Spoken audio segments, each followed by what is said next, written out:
আসসালামু আলাইকুম। স্বাগতম গ্লোবাল মিলিটারি আপডেটে। আজকের বিশেষ প্রতিবেদনে সীমান্তে র্যাব ও কোস্ট গার্ডের সফল অভিযান, মিয়ানমারে বাংলাদেশ সেনাবাহিনীর মানবিক কার্যক্রম, মাগুরায় অস্ত্র উদ্ধার, বরিশালে জাটকা সংরক্ষণ সপ্তাহ, আন্তর্জাতিক ফোরামে রয়েছে ফিলিপাইনের সেনা কল্যাণের নেতৃত্বে গুরুত্ব নিয়ে বিস্তারিত আলোচনা করব। সাথে আছি আমি চৌধুরী আহমেদ আল ইরফান।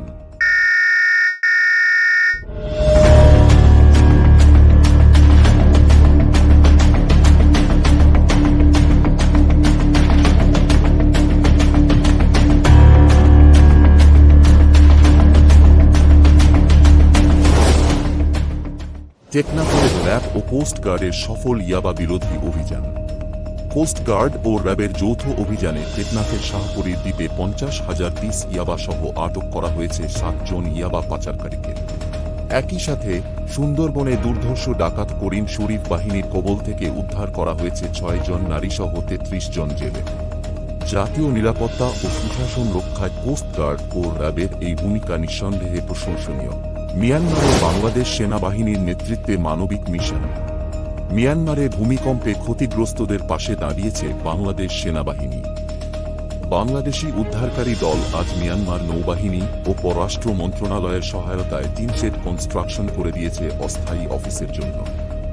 চিকিৎসা টিম 27 জন রোগীকে সেবা প্রদান করেছে এবং অদ্যাবধি জটিল অস্ত্রোপচার সহ চিকিৎসা পেয়েছে 885 জন মানুষ। আন্তর্জাতিক পর্যায়ে মানবিক সহায়তায় বাংলাদেশ সেনাবাহিনীর এ ধরনের ভূমিকা সত্যিই গর্বের। মাগুরায় সন্ত্রাস বিরোধী অভিযান। মাগুরা সদর থানার পারলা এলাকায় সেনাবাহিনীর 55 পদাতিক ডিভিশনের অধীনস্থ ইউনিট সফল অভিযান পরিচালনা করেছে। এতে দেশি বিদেশি আগ্নেয়াস্ত্র, ধারালো অস্ত্র ও মাদক দ্রব্যসহ 9 জনকে আটক করা হয়েছে। সন্ত্রাসী ফরিদ হাসান খান দীর্ঘদিন ধরে এলাকায় চাঁদাবাজি ও সন্ত্রাসী কর্মকাণ্ডে লিপ্ত ছিল বলে অভিযোগ রয়েছে। বাংলাদেশ সেনাবাহিনী দেশের আইন শৃঙ্খলা বজায় রাখতে এ ধরনের অভিযান চালিয়ে যাবে। বরিশালে জাটকা সংরক্ষণ সপ্তাহ ও নৌ র্যালি। বরিশালে অনুষ্ঠিত হয়েছে জাটকা সংরক্ষণ সপ্তাহ 2025।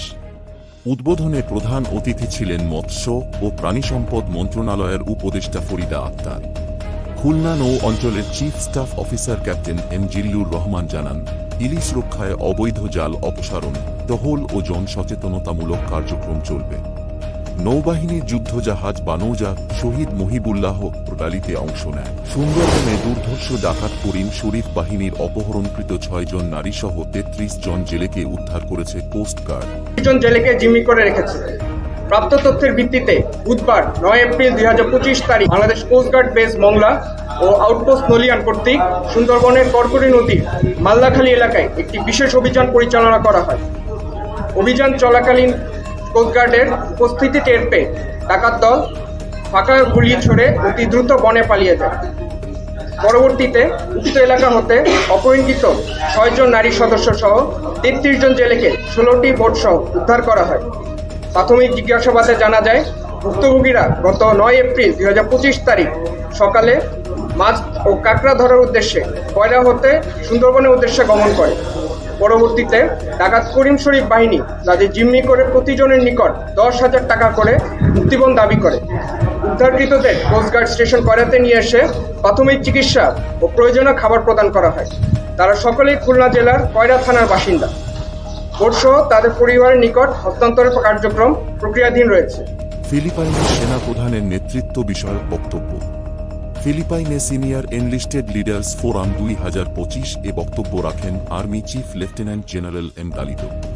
তিনি বলেন, সঠিক নেতৃত্ব ও কল্যাণ শুধু বিনোদনে নয়, বরং সেনাদের মর্যাদা ও সঠিক দায়িত্ব পালনে নিহিত। তিনি কমান্ডারদের প্রতি আহ্বান জানান, পুরনো রুটিন ভেঙে সেনাদের জন্য গঠনমূলক পরিবেশ তৈরি করতে। ধন্যবাদ সম্পূর্ণ ভিডিওটি দেখার জন্য। ফেসবুক পেজে গ্লোবাল মিলিটারি আপডেটকে ফলো করতে ভিজিট করুন www.facebook.com/military.upglobal। এছাড়া আমাকে সরাসরি ফেসবুকে ফলো করুন www.facebook.com/irfanofficial.bd এবং যে কোনো প্রয়োজনে আমাকে সরাসরি অথবা হোয়াটসঅ্যাপে কল করুন +880162691924 এই নাম্বারে। আল্লাহ হাফেজ।